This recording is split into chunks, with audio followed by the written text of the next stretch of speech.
أعوذ بالله من الشيطان الرجيم. بسم الله الرحمن الرحيم.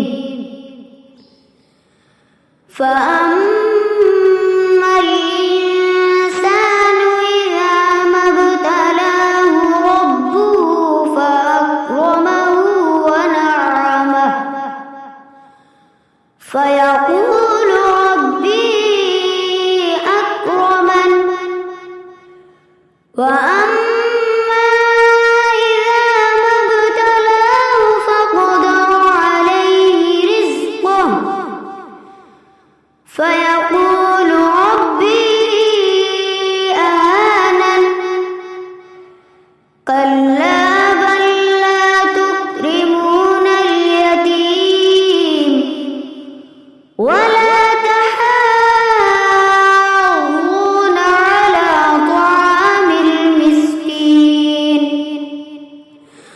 وتأكلون التراث أكلا لما وتحبون المال حبا جما.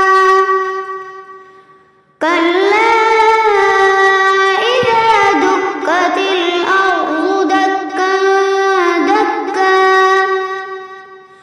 وجاء ربك والملك صفا صفا وجيء يومئذ بجهنم. يومئذ يتذكر الإنسان وأنى له الذكرى. يقول يا ليتني قدمت لحياتي. فيومئذ لا يعذب عذابه أحد ولا يوثق وثاقه أحد. يا أيتها النفس المطمئنة